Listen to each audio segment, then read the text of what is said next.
Hello there. Once again, this is Anton from Anton Bay, and thank you for stopping by the collection room. Today, we are looking at some X-Men comics. Issues 41, 42, 43, 44, and because it is the last I have in a sequence, the anniversary size issue 45. It's a special larger issue that they came out with. Cost a little bit more, but it was worth it. Now, this series is a little bit different right now because this right here, folks, is Legion Quest 4. So everything is going to pot right now. This cannot be happening. Storm is right. It can't be. It's crazy. 20 years ago. This is a great shot. This is 1995. Kubert is all over this thing. And here we go. So we got Legion traveling back in time. That's a huge spread shot of both pages. But you got Legion traveling back in time, which at this point, he was just an annoying jackass who was Charles's son from the future. I know they've made like this big popular character out of him. I think there was even a TV show about him or something. That just seems completely ridiculous to me because he's like a slobbering, horrible idiot in this. And I'm like, why would you make a series about this guy? I thought he was an abysmal character back then, so I never understood why was he this, why did they change him and make him more popular? Now, here is Apocalypse. This is just before the Age of Apocalypse. And he knows that time is changing. The future path is being altered. And it is his time to step up and take the reins of the world. We got a couple of cards here. Still in the foil packs. Built into the book. Which is pretty cool.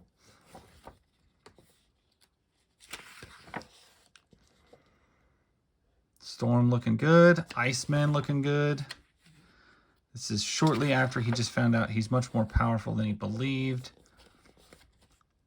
Legion just looking really stupid with his hair. Yep. He goes back in time to kill Magneto. Charles gets in the way. Saves his friend. The Charles Xavier Memorial Service at another universe. Some of that would have been really cool to see and go to. But yeah, basically this alters reality. Time shifts apart. Except for Bishop, who was already displaced by time. So he gets stuck knowing everything in the soon-to-becoming AOA. So everybody at Avalon is freezing, crystallizing. They see that the world is ending. Basically, their reality is closing around them. Gambit does the best thing he can think of, which is kiss Rogue. Why his eye is open always bothered me. Like, if time is ending and you're kissing her, why would you close your eye? Or why would you leave your eye open? That's weird. There's everybody across all the books. Time is shattered. And the Age of Apocalypse happens. At some point, will make videos about everything in the Age of Apocalypse. However, we haven't been on that storyline. We're not following that yet. So we're going to go right to issue 42. Reality is snapped back. Most of us don't even know. Like, nobody here really even knows what's happened. Just time is back to the way it was. You got Exodus being a tool, as Exodus is known to do. You got a whole bunch of stuff going wrong with Avalon. Basically, you got people having visions of the AOA, which is a absolute horror show to most people if they don't know it.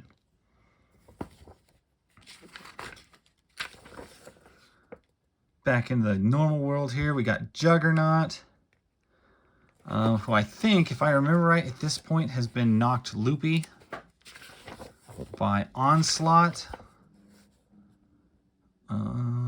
Rogue has Gambit eyes because they kissed right before the AOA.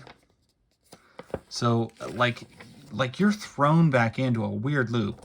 The whole Age of Apocalypse thing was really, really bizarre. Not just the Age of Apocalypse itself was a beautifully written story, extremely tragic and awesome. But the weirdness of the world coming back into flux after the AOA was really bizarre. Like, you had characters and Time Seep, and like right now you got Holocaust, which they renamed Nemesis because they didn't want to call him Holocaust, but that was his name in the comic, was Holocaust, and he got stuck back here running around in the normal world. And they're trying to figure out just what in the world is going on. So you're really thrown back into it, and it's weird. Now, Avalon is Magneto's basically second asteroid M, and it is falling. So you've got whole bunches of stuff going on here. You got the Acolytes who live on the space station fighting the X-Men. You got all sorts of things going wrong. This doesn't look like Kubert art. I don't know what's going on. Who's doing this? That's an Andy Kubert cover. It's not an Andy Kubert interior. This is dumb. I mean, it's not terrible, but it's like, it's shocking that it's not Kubert, because we've been looking at Lee and Kubert so long in this book that X-Men any other way just looks bizarre. Doesn't it?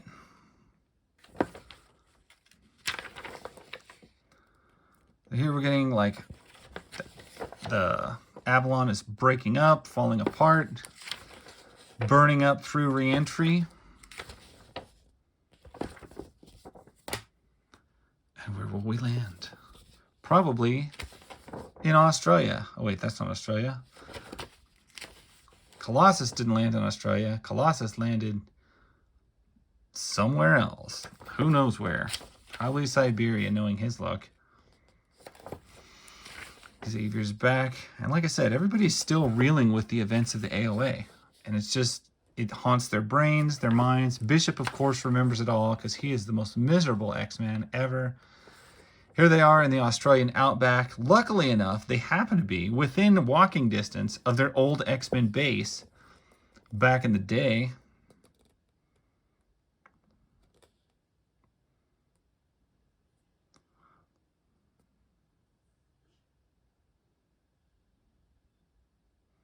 I always like this part.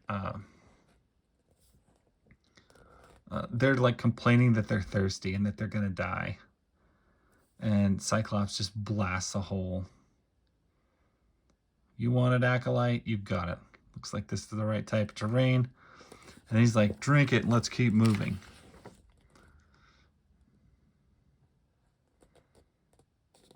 So, anyway, Scott is stuck out there with a whole bunch of Acolytes who don't like him, and of course they don't because they're Acolytes. Wolverine versus the Nightman. They don't really look versus, since the Nightman has his arm around Wolverine and it's like they're having a cigarette together. I don't know. Got all this going on. So they just rain down all over the planet. The whole team is in disarray. The world's in disarray, and everybody's mind is in disarray.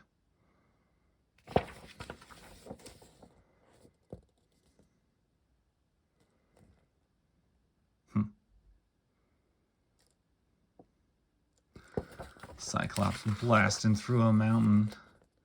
I wasn't wild about the Acolytes' uniforms. They're kind of ugly. The return of Callisto. So we could get back into that storyline. Expressions. That ties up into this, which is a like issue 45. This is a big old jumbo issue. And I don't know why they put that chrome cover over there. And honestly, for some reason, it's kind of weird. I have 3 or 4 of these. Okay, so that's how it goes. Bottom to top. So it's kind of an awkward cover, but it is double thick. I tried to show it to you the best I can. What more can I say? I told you, leave me alone. So this issue fully cemented in my mind just the terrible fashion choices that Gambit and Rogue tend to make. Rogue in particular, in this issue, it's bad. Like, this is a bad outfit. These boots are bad. All of this is bad. Gambit looks cool for now. Actually, he looks super cool for now. But he doesn't stay looking cool. I think he dresses like a doofus later in here, which is where I get the whole Gambit and Rogue fashion victims. You got Bobby. He's running around hanging out with them. Rogue is like freaking out because they kissed a couple issues back and she's still upset about that kind of thing. Especially where she was married to Magneto in the AOA. This super cool Gambit pose. Look at him. Just look at that man. This little pink shirt and his black weird pants. His trench coat. That doesn't get any cooler. That's the coolest there is. Epitome of cool. We're back to solid Kubert art, so that's good. And we got some cards stapled in here. They are Overpower cards, which if you've ever played Overpower in your life, please leave a comment, because I don't think anybody has. Rogue and her dumb Daisy Duke pant outfit thing. I don't know what's going on there. But boy, he's really, really cranking out the mega cool Gambit poses in this issue. He's like, man, I haven't drawn the Cajun for a while. Trying to remind everybody why he's so cool and why I'm so cool. So they have this big extended lover spat, and I want to say this was somewhere around the time of the Rogue miniseries, which was also heavily a Rogue and Gambit story. Cannot remember exactly, but this was another will they, won't they thing. We've already been teased, what, 12 issues ago, 15 issues ago, that these were probably the next two to be married. And it turns out they wouldn't be married until 2018, back when all this stuff was no longer relevant and nobody even cares. Marvel. They get a good idea and they just love to poop the bed, so. We got Sinister peeking in around here. This is still prime time for the X-Men. Like, the book was still, like, super good. Wouldn't be long. 2000 would hit, 2001, and people would leave Marvel Comics and X-Men books like rats leaving a sinking ship. I know I was one of them. Anyway, that pretty much concludes all of the regular X-Men I have in an order. That's issue 1 through 45. I have a few issues later on. I may do videos about them, but this is the solid run, and that's what I'm going to stick with. So there's 1 through 45. If you want to see the others, go back and look. I've got a whole playlist with all of them in it. Enjoy. It's some of the best of the X-Men that was ever produced, and I don't ever see it being that good again. So anyway, thank you for watching. If you like it, give me a thumbs up. I'll catch you guys later. Bye.